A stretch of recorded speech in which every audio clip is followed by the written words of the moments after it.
शेतकऱ्यांच्या विविध प्रश्नांसाठी आज तेलारा तहसील कार्यालयावर आसूर मोर्चा काढण्यात आलाय। शेतकरी नेते प्रशांत डिक्कर यांच्या नेतृत्वात हा मोर्चा निघाला होता। हजारो संख्येने शेतकरी बांधव या मोर्चात सहभागी झाले। नेमकं काय मागणी आहे त्यांच्या या संदर्भात चर्चा करण्यासाठी डिक्कर आपल्या सोबत आहेत। दादा, काय मागणी होती आज? संपूर्ण महाराष्ट्रातला शेतकरी अक्षरशः ओला दुष्काळाच्या छायेखाली आलेला आहे।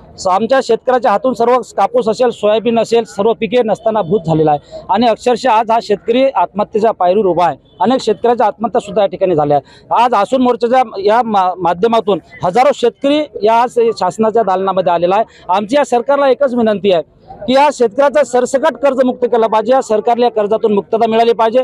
या कापूस सोयाबीन उत्पादक शेतकऱ्यांना किमान हेक्टरी 50,000 रुपयाची मागणी आम्ही आज या ठिकाणी केली आहे। या शेतमजुरांसाठी स्वतंत्र शेतमजूर कल्याण महामंडळ स्थापन यांनी केलं पाहिजे।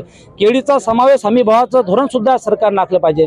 अशा काही विविध मागण्या करून मागच्या वर्षीचा रोखलेला पीक विमा सुद्धा कंपन्यांना रोखून ठेवला। हा सुद्धा पीक विमा तात्काळ शेतकऱ्याच्या खात्यामध्ये जमा केला पाहिजे। जर का या सरकारने या कंपन्यांना जर का दखल घेतली नाही या शेतकऱ्यांची, तर मात्र स्वराज्य पक्षाचे पदाधिकारी या मंत्र्यांना जर शेतकऱ्यांना जर कर्जापायी आत्महत्या केली तर आम्ही दुसऱ्या दिवशीच या मंत्र्याला जिथं तिथं बदलून काढू, खून का बदला खून असा इशारा स्वराज्य पक्षाच्या वतीने आम्ही या ठिकाणी देतोय।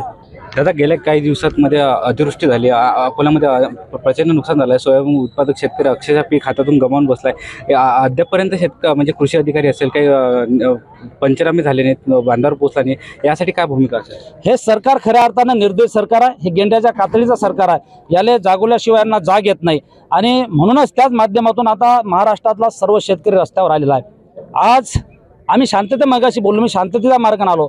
जर का याला अजूनही आमच्या शेतकऱ्याचे जर अंतच पाहायचा असेल तर वेळ प्रसंग रक्ताचे पाठ व्हाले तरी चालेल, पण या मंत्र्यांना आम्ही शेतकऱ्याचं कर्ज माफ झाल्याशिवाय कदापि सोडणार नाही, हा इशारा आम्ही या सरकारला देतो आहे।